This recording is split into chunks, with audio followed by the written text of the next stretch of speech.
Good evening, Internet. You're watching the Non-Pro TV Party Agents of S.H.I.E.L.D. recap show. I'm your host, James, not Frank, joined not at all in studio by Matt and Cappy. Hey, guys. Hello.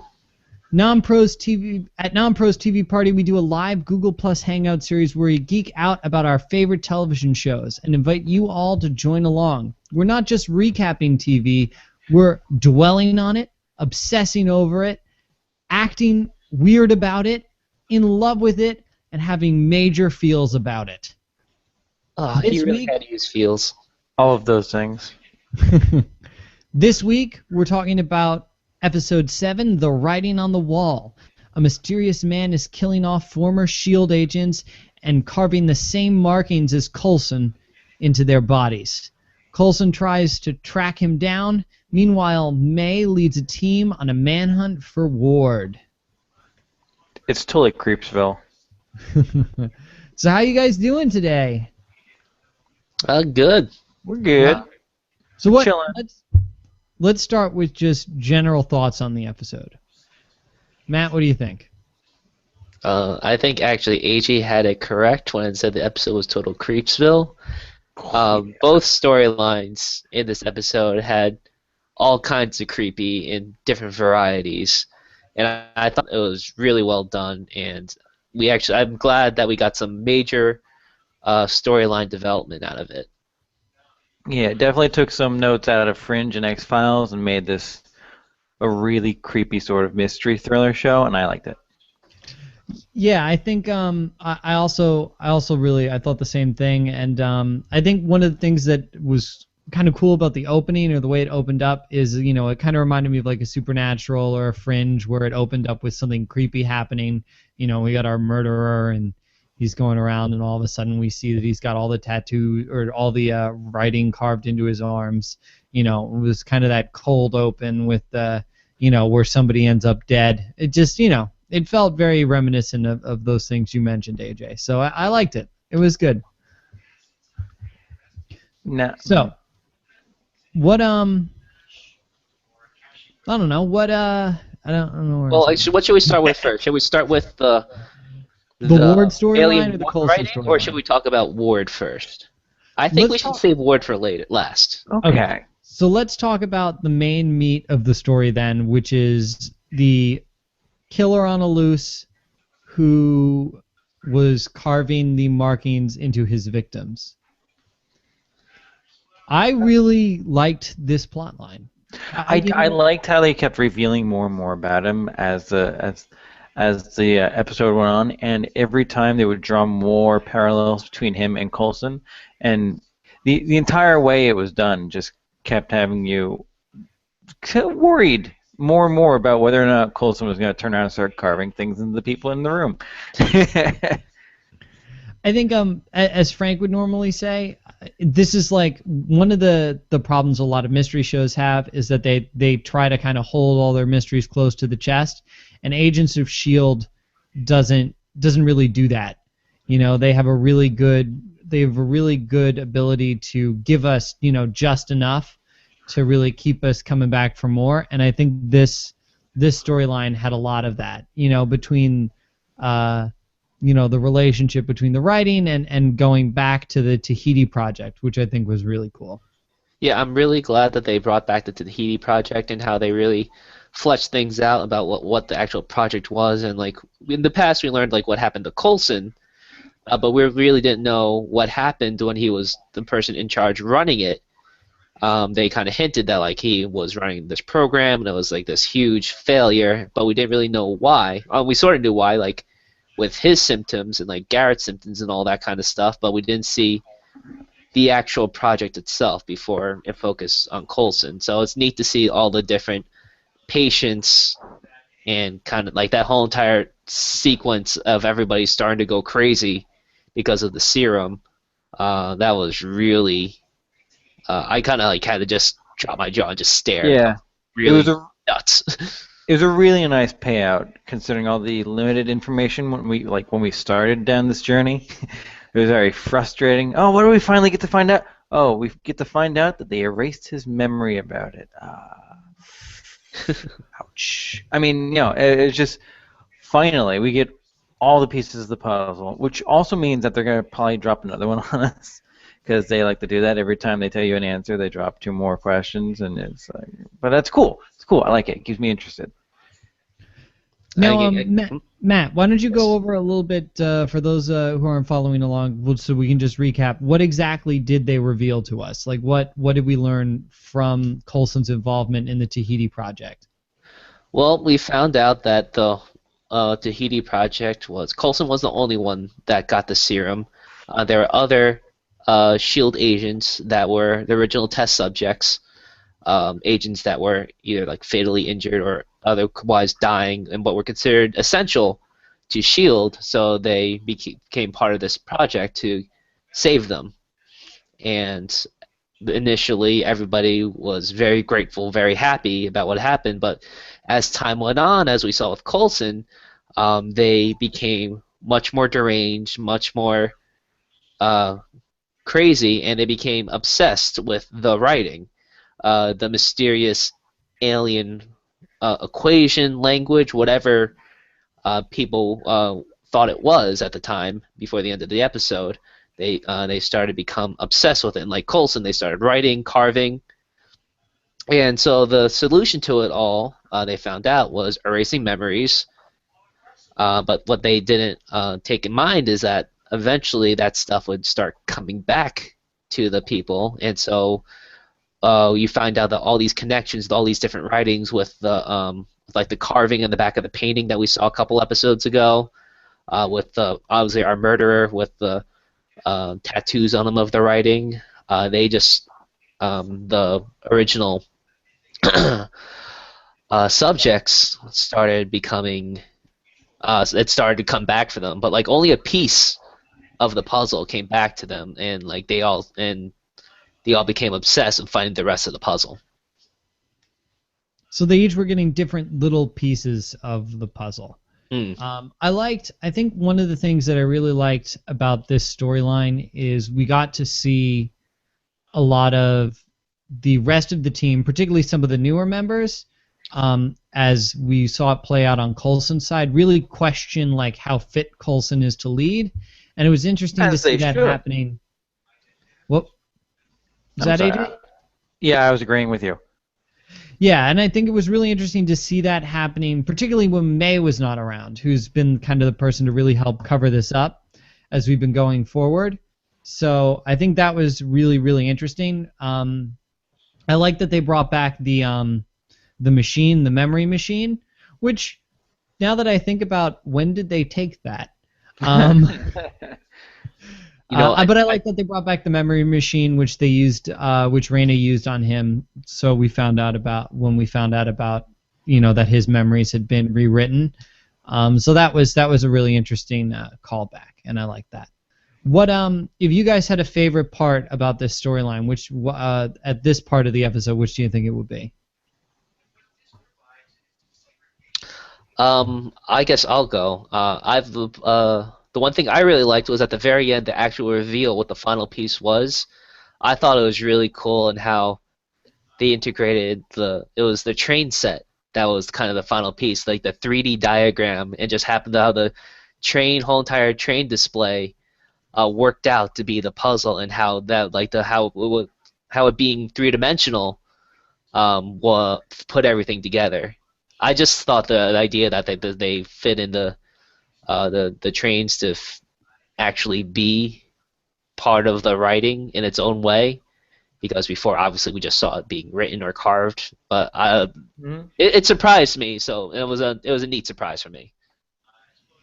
Frank, what about you? You've joined us. We're talking about Coulson and the team's storyline as they investigate the murderer as he murders and carves the alien writing into his victims.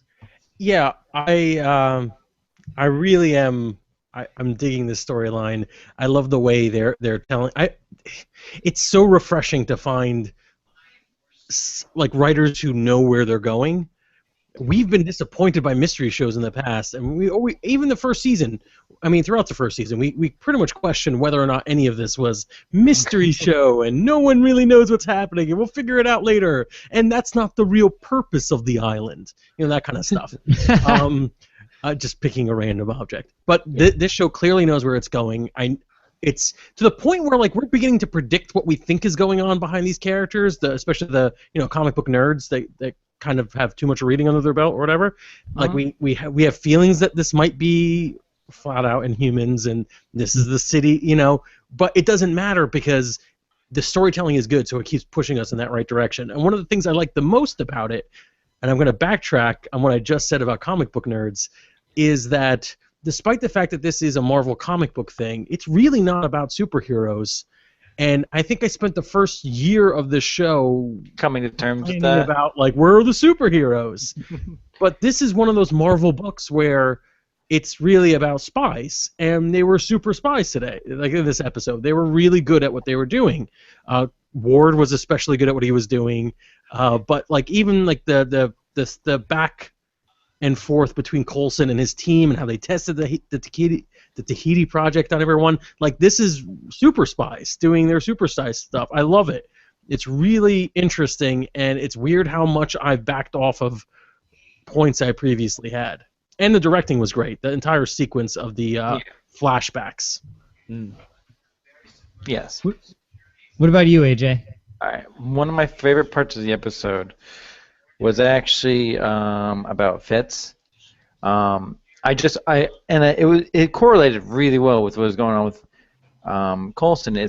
It's when he said you can't really delete memory, that it's always there. You just lose the connections, and it was a perfect parallel between the struggle that we've seen Fitz going through and what Coulson's been going through, because they both have the knowledge that they're currently looking for.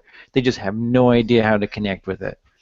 And it gave us hope that he will eventually be able to make the connections he needs, as Coulson does by the end of the episode. Can I step in for a second and nerd out on how awesome that is? So, and this similar thing happens in, if we ever read the Spectacular Superior Spider-Man, there's things that we as audiences know is going to happen. To some degree, we're going to get Fitz back, probably. I mean, maybe not, but there's a good chance. If this were any other show on television, or many other shows on television, that would have happened already.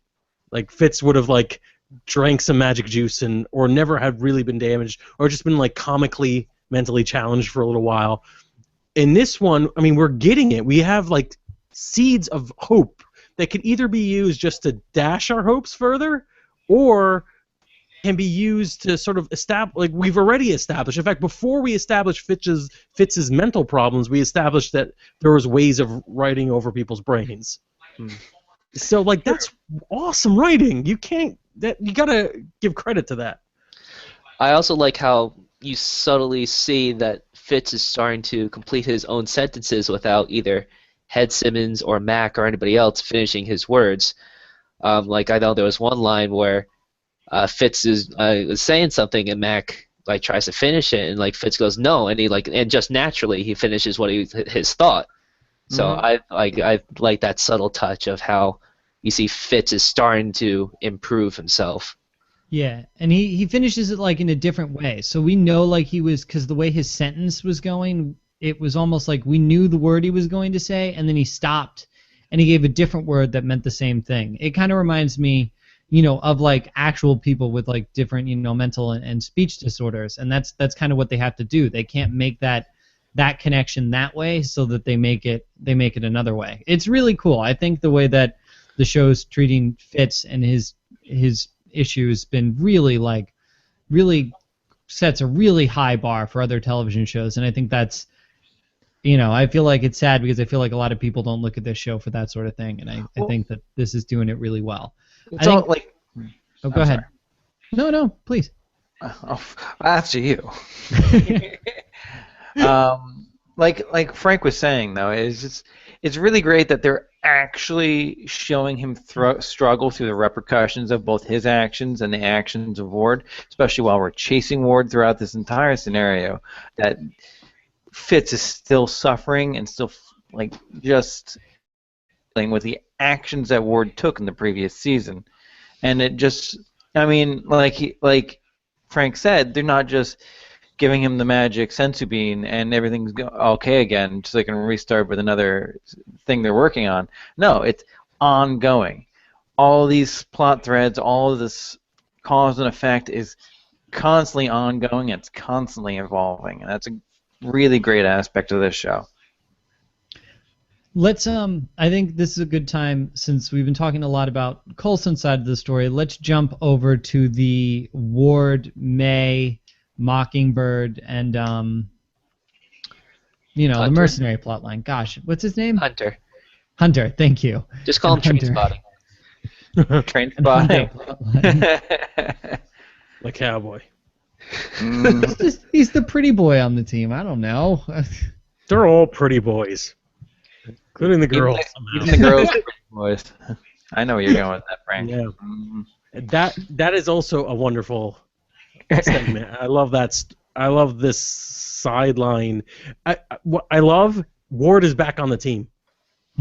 Whether the team likes it or not. Totally an agent of S.H.I.E.L.D. He has captured more Hydra people than I don't know if that's Any known agent. Yeah, that's my favorite part, is that he said he'd be back on Coulson's team, and he is. It's so insane. It's great. I think they handled it the best way that they could have. Not just the best way they could have. Like, they handled it in the best way, and like kind of make Ward sort of kind of one of the good guys without really making him a good guy at all, because he's clearly nuts. He's clearly unstable. I love how Sky basically calls him a cat bringing in dead birds to appease. Which is what he is. It's It's really pathetic. But yeah, like Ward, I think Brett Dalton did a fantastic job with all his Ward's mannerisms in this episode, just from being the spy on the run. Like, you could tell he's going back to his training, go to his safe houses, being in disguise, but also strapping a bomb to himself to make sure that the other agents actually don't stick with him. So bad. So badass. Even though it's even like subtler things that, like, as Frank is talking about, like, this is a spy show in the Marvel universe, like these groups of scenes like made me feel it. Like, just when Ward went over to the kid and the mother and it's like, can I help you with that? And he's helping them carry this stuff, and he's using them as human shields. You know what I mean? Like, that's the thing. It's like they don't, he knows he's being watched. He doesn't want to put civilians in danger. He knows that Coulson wouldn't want to put civilians in danger, so he finds crowded areas and he's traveling with civilians. It's awful, but it's so good. It's so spy-like. Yeah, it was great and terrible. Yeah. Oh my god. I will say this though. So in offense of the show, Bobby is clearly the better agent. She does a much better job of sneaking onto the bus with Ward. And Ward is okay, fine. Ward is even better than her. He's crazy, like invested, had no childhood, raised to be a Hydra S.H.I.E.L.D. agent, fine. But when Hunter seemed to have gotten it over on Ward, I was like, all right, this is the kind of hand-wavium that people who hate the show or people who can't find the joy in the show, they harp on that, and the people who love the show kind of just, again, hand-wave it. They're like, it doesn't matter, it was just a joke. Hunter as a cowboy was somehow more likely to fall underneath Ward's radar than Bobby as a costumed individual. Maybe, I guess a little bit in defense of that, if Ward's looking for S.H.I.E.L.D. agents to be hunting him, he's looking for the way Bobby acts and is trained. Hunter's a mercenary, so his tactics are going to be... So he's too crappy to get to fight? Well, he's in no way, shape, or form polished enough to be taken as a S.H.I.E.L.D. agent. This guy's obviously following me. There's no way it can be real. It's too obvious. He probably thinks the cowboy just has a crush on him. But that's my point. I don't know. I'll try to toss Hunter a bone on this one. Matt, what were you gonna say? I was just gonna say I would probably put it more on like the planning of the team and maybe May, but like of the group together, like how like yeah, Ward's great on his own, but Bobby working with Hunter, being coordinated with May, they could still go over the super spy because they have teamwork. Mm-hmm. And so like yeah, Ward was able to detect Bobby, but like how the things are set up, like Bobby just led Ward into getting led getting followed by Hunter. The power of love and teamwork. Yeah, pretty much. I agree with everything, and I'm buying everything everybody's defending this really crappy, stupid thing. But it is something that, like, a fan comes up with reasons why it makes sense, and the people who don't like it, that's the reason they can't see past it. To them, that's just stupid, and they can't see past it. I mean, it's nothing that can be fixed. It's just that makes you one side of the equation or the other. I didn't like walk away from the episode. I didn't get the feeling that Hunter really pulled it over on him.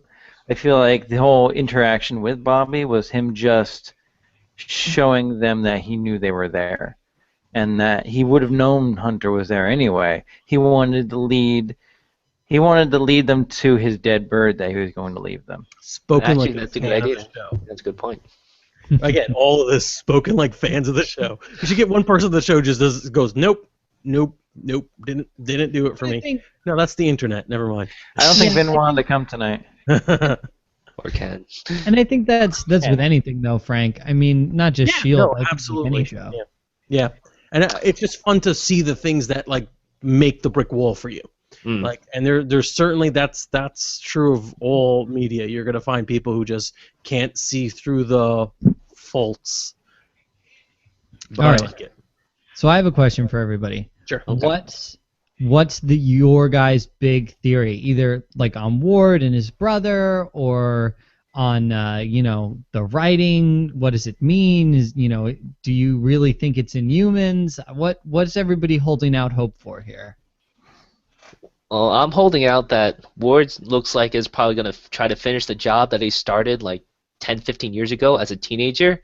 I like how the stinger of the episode has him listening to some vinyl. Like vinyl seemed to be a big thing this episode, and he's clean shaven. He's back to being his old agent self, but you see a bunch of gas cans and strike anywhere matches like surrounding him, as he looks like jauntily talking to Sky. He's like oh, gotta do some business. I'll talk to you later.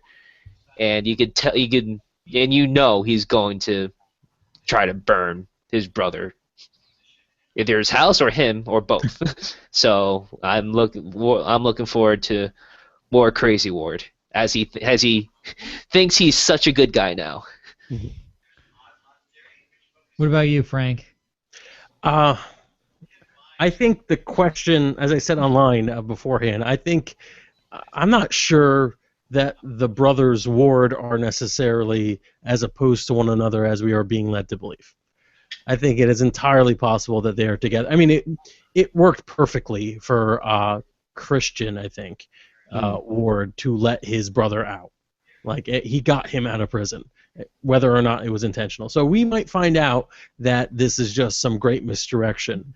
So that's interesting. From the other side of the equation, I think we have the answer what the writing is. I think it's the map of a city. I think it's the Inhuman city, Atlan. I've never actually pronounced it. I've just read it before, but Atlan sounds right. I think a Kree was looking for the Inhuman city, and its blood can rebuild its body, and that's why it works on resurrecting the dead.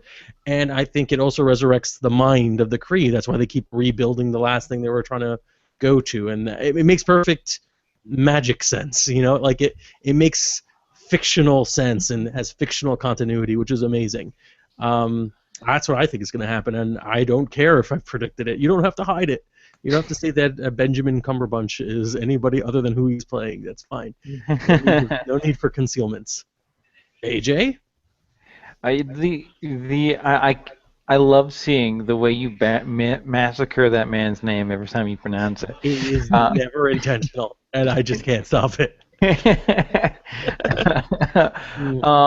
Having that been said, I mean, I think it's obvious that they're looking for a city. I don't have the comic book background to know how to pronounce the name of the city or why it was created or who the Kree are, who we're going to find out in other movies. And they're blue people who make aliens happen. That's cool. Smurfs. Yes. Smurfs. The big Smurfs with, Uh-huh. with sawed-off dogs. I don't know. Anyway, so that's neat. That's neat. But as far as the Ward and his brother, I have no idea what's going to happen with that. I keep thinking that maybe Ward's brother is maybe they're both in Hydra, maybe, but then that doesn't really pan out too well because now Ward's just, offing Hydra members to impress his girlfriend. I don't. Good point.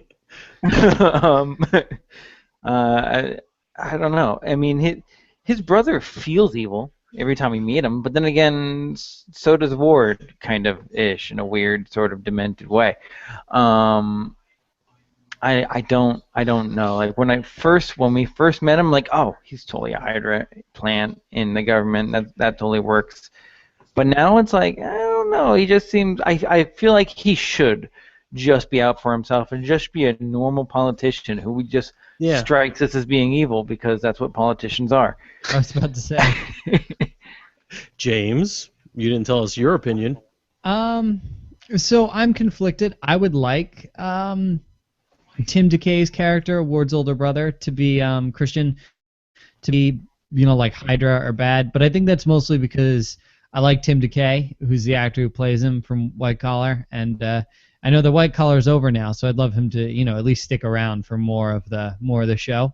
We're not doing a White Collar hangout. I don't care how much you ask for it, James. The last season, it's so good.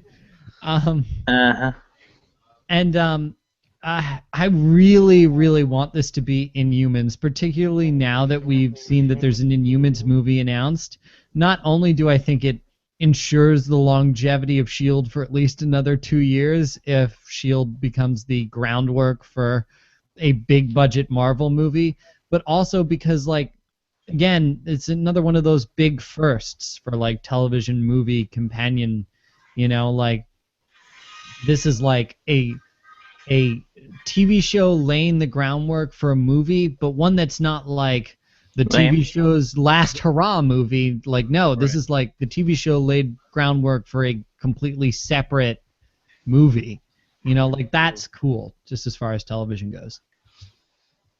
Yeah, that would be very, very, very cool. Trying to think of any examples of that. I can't. They're all the movie. Beverly Hillbillies, the movie, or Star Trek, the movie for a movie. Mm-hmm. Yep. Plus, Marvel doesn't have access to mutants, and Inhumans just opens up a huge doorway and a bunch of superheroes exist. Because otherwise, you've got 3 or 4 superheroes. All of them have origins semi-tied together. Like Hulk is vague. It's all kind of vaguely Ultimate, where the super soldier serum was kind of why Banner was experimenting with gamma radiation. Iron Man, they all kind of, because they don't want to stretch believability. People won't believe that every other week another unrelated science accident causes another superhero. Apparently, I totally would believe it. But they assume audiences can't fathom it. So Inhumans is like mutants, where you could just say and then this thing makes superpowered people. Yeah. It's nice to have Wave 2. Superheroes. Sorry. You don't want to dry out that rock of super soldier serum for Origins. Plus, if you're going to have a civil war soon, you're probably going to need more superheroes, or else it's going to be like a Iron Man. Yeah, it's going to be Iron Man and Captain America just duking it out, which would actually sell. I would watch that. I'd watch that. I mean, that's what they're hoping sells. Yeah. All right, cool. Good. So, go ahead. No, we're all agreeing with you. We are agreeing emphatically. Yeah. I guess before we end, I just want to take a moment to remember someone passed away just the other day. I don't know if any of you guys know Glenn Larson. So this is a big TV hangout. Glenn Larson was a huge huge producer in the television industry. You know, creator of the original Battlestar Galactica, Magnum PI, you know, Knight Rider, Buck Rogers. He helped bring a lot of these visions to the screen, and he passed away the other day. And I thought it would be cool if we just, you know, recognized him, being that this is our TV hangout. I didn't even know he passed away. That's so. Oh my God, that's really upsetting. Yeah, I mean, a while ago, a few years ago, maybe we did our first March Madness at NonPro was Cult TV, and if I'm remembering correctly, I think he had his own division. Like we did like divisions, like I think there were 4 divisions, and I think he had, if not his own division, like almost his own division because of Knight Rider and Knight Rider, Minimal Man, Automan. Yeah, that's upsetting. But he was active very recently. Like he didn't necessarily produce films, I think, like regularly, but he did a lot of executive producing. Like he did a lot of creative help, I think. He was working on the Battlestar. I know he was somewhat involved in the Battlestar reboot, which is now like 10 years old. I don't know why I said recently, but yeah, that's upsetting. Well, he left a lasting mark. Yeah, his most recent,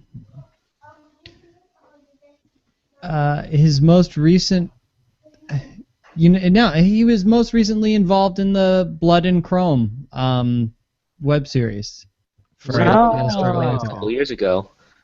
You know, and that was in 2012, and then apparently there's a Knight Rider screenplay floating out there for a reboot somewhere that he worked on. So he was very recently involved in the television industry. So I honestly don't remember Rooster at all, but there's like and of course I don't remember Rooster at all, but there's like the back-to-back like pillars of ridiculous cult TV, Manimal and the car version of Manimal, that's on the Automan.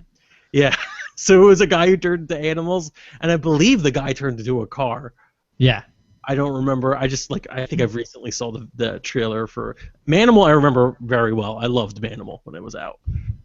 It did not last long. But yeah, those are in honor of this great man. We should try to make our own version of Manimal and Automan.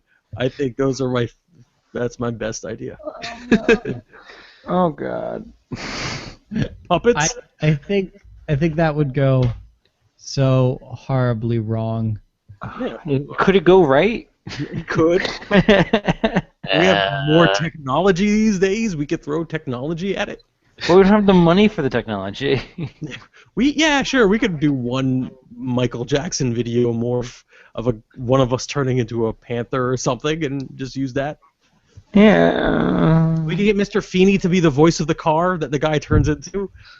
Just cross all the streams, man, including Ghostbusters references. With that, I think I'm cutting you off, Frank. Yeah. Fine. Everyone, thank you for joining us again on this week's Agents of S.H.I.E.L.D. TV party. We have only 2 more episodes before the winter break. We have The Things We Bury and We Who Enter Have. The Things We Bury and the other thing. What was the final? It's very hard to do this live. I don't blame James at all. And 2 more episodes, and then we have the Agent Carter. Carter, yep. That's the guy. Oh yeah. So we've got 2 more episodes of S.H.I.E.L.D., a little bit of a winter break, and then we're going to go directly into Agent Carter. So everybody check back on Non-Productive.com for more awesome TV party. And follow our YouTube page or subscribe to it, or whatever the hell it is you do. Yep, it's down in the thing on the bottom.